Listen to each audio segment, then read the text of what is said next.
All right, so today we're diving deep into the world of Popmart, Oh yeah, those Popmart. collectible toy titans. Mm-hmm.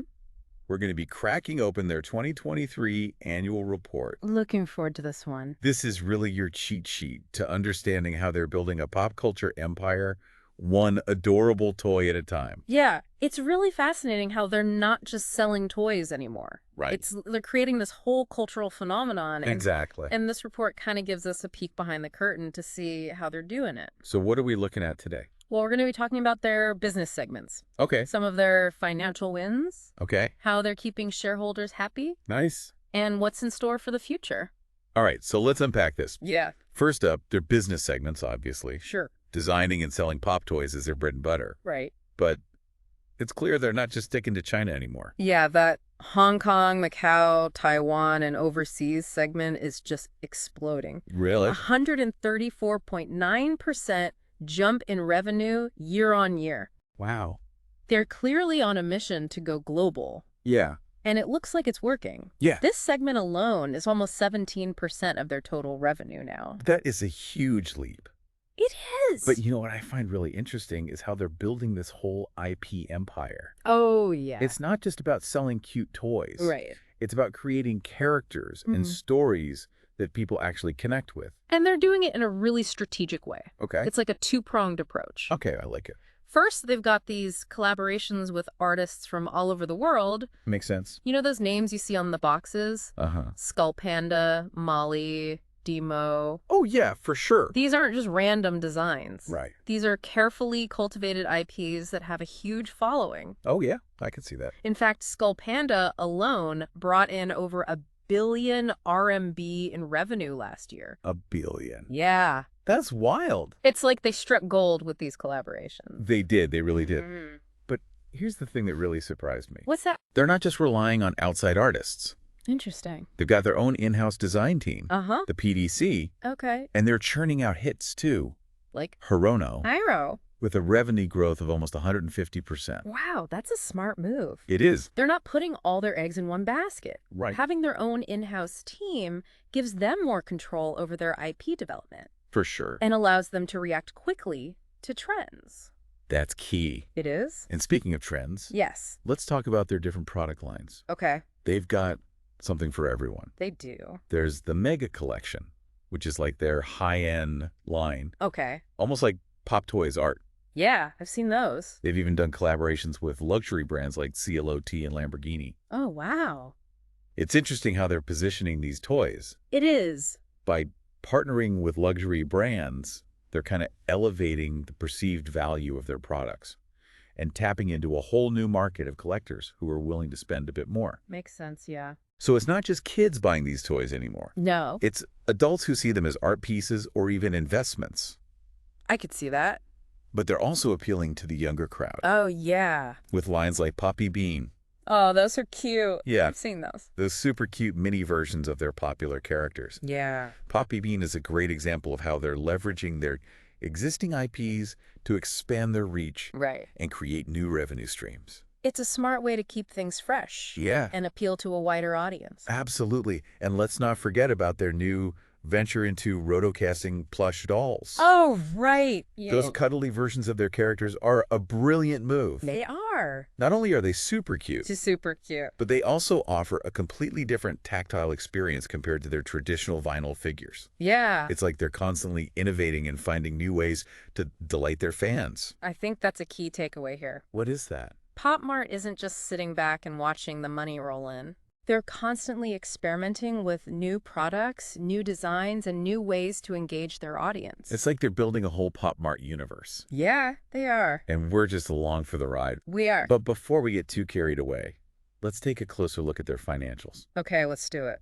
That's where things get really interesting. Yeah, the numbers tell a compelling story about how Popmart is turning this pop culture phenomenon into a profitable business. All right, let's crunch some numbers. Sounds good. We'll be right back after a quick break. Just kidding, we're not stopping. Now we're going straight into the final stretch of this deep dive. All right, love it. All right, so we've seen how Popmart is building their brand and expanding their reach. But what about the bottom line?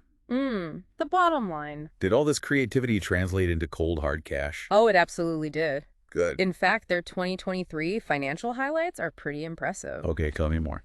Their revenue shot up by a whopping 36.5% year-on-year, Wow. reaching a cool 6.3 billion RMB. Over 6 billion RMB. Those cute little toys are clearly big business. They are. But let's dig a little deeper. Okay. What's driving this success?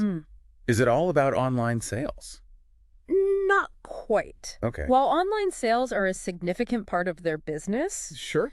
it's their multi-channel approach that's really paying off. Interesting. Their retail stores and robo-shops, The war shops. those trendy vending machines, Oh, right. Yeah. are still major players, especially in those big bustling cities. It makes sense, right? It does. There's something about seeing those toys in person, that tactile experience that really draws people in. For sure. But didn't their online sales dip a bit this year? I remember seeing something about that in the report. You're right. Their Yeah. overall online sales were down slightly, Okay. but here's where it gets interesting. All right. Their Douyin revenue. Douyin? That's TikTok for us non-China folks. Right. Absolutely exploded. How much are we talking? We're talking a 431.2% increase. Hold on, over 400% growth. It's Yeah. insane. It is. I guess you can't underestimate the power of short-form video these days. You can't. Popmart is clearly riding that wave and turning it into some serious profit. Exactly. It shows they're not afraid to adapt and experiment with new platforms. Yeah. But here's another impressive stat. What's that? Their gross profit margin sits at a healthy 61.3%. Okay, you're going to have to break that down for me. Oh. I'm not a finance whiz. Right. What does a 61.3% gross profit margin mean for a company like Popmart? Well, it means that for every 100 RMB they make in sales, Okay. 61.3 RMB is pure profit Oh, wow. after deducting the direct cost of making those toys. Okay. That's a really healthy margin, especially for a consumer goods company. Yeah. It suggests they have good control over their manufacturing costs Right. and a smart pricing strategy. So they're not just making cute toys. Right. They're making them efficiently and selling them at a price that people are willing to pay. Now, that's a recipe for success. Absolutely. And that financial stability is important when you look at how they're creating value for their shareholders. Okay. How so? Well, the report highlights a recommended final dividend for 2023 of 28.21 cents per share. Not bad. Not bad, right? Not bad at all. It shows they're sharing their success with their investors, Right. which is always a good sign. Right. But what about those share buybacks? Oh, yeah, the share buybacks. I know companies do that sometimes, Yeah. but I'm never quite sure why. Me neither. Think of share buybacks like this.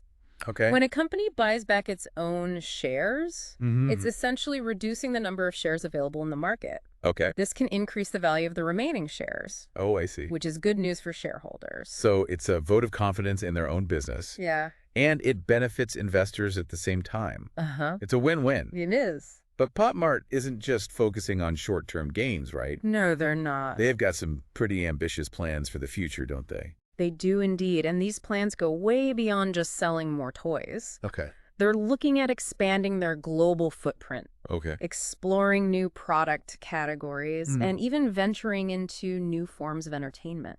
All right, let's talk about those global ambitions. Okay. They're already making waves in Hong Kong, Macau, Taiwan, and overseas. Yeah. But where are they headed next?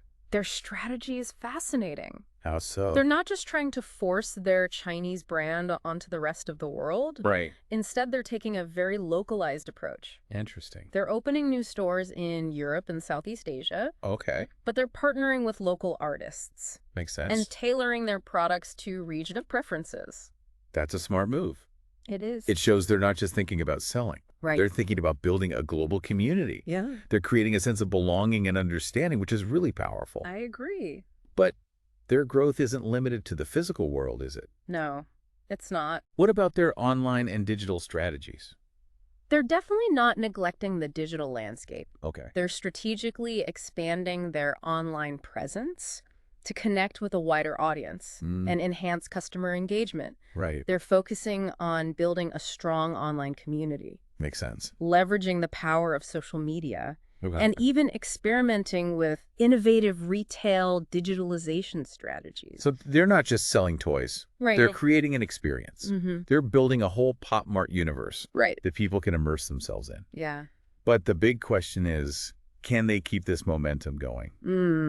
That is the question. Can they really become the next global entertainment giant? Well, that's the million-dollar question, isn't it? It is. To answer that, we need to look beyond just their financials and product lines. Okay. We need to understand their vision, their strategy, and what makes them truly unique in this increasingly competitive pop culture landscape. Okay, so we talked about their financials, their global ambitions, even their little foray into the world of cuddly plush toys. Yeah.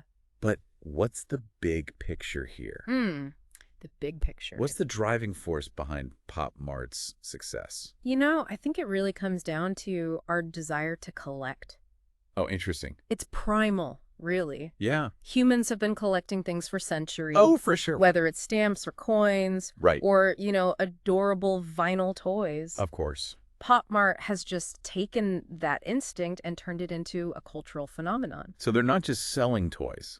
No. They're selling a feeling, Yeah. a sense of belonging to this community of collectors who all share this passion Right. for these characters and designs. Exactly. And they've created a whole ecosystem around that feeling. Okay. It's not just about buying the toys. It's about the thrill of the hunt, the excitement of unboxing, Yeah. the social interaction of trading and sharing with other collectors. So it's like they've gamified the whole collecting experience. Yeah. Exactly. And people are loving it. They are. But, they're also tapping into something else that's really powerful. What's that? The rise of pop culture and its influence on consumer behavior. Oh, absolutely. Popmart is riding that wave masterfully. They are. They understand that these toys aren't just playthings. Right. They're cultural artifacts. Yeah. Symbols of a shared language and experience. And that language transcends borders, It does. which is why they're having so much success expanding globally. Exactly. It's like they've cracked the code of pop culture globalization. Mm-hmm. But with so many companies vying for our attention these days, Oh, yeah. what makes Popmart stand out? What's their secret sauce? I think it's a combination of factors. Like what? First, their designs are undeniably appealing. Oh, they are pretty cute. They are. Yeah. They're cute, they're quirky, Mm-hmm. and often infused with a sense of humor that resonates with a global audience. It's true. Yeah. They're really good at tapping into those universal emotions Uh-huh. that make people smile. Yeah. But it's not just about the designs, is it? No. There's something about the element of surprise Oh, the surprise. that keeps people coming back for more. Exactly. The blind box model is genius. I mean, it's brilliant. It Yeah, is. yeah. It taps into our innate curiosity and desire for discovery. You never know what you're going to get, Exactly. which creates a sense of anticipation and excitement Right. that traditional toys just can't replicate. Nope.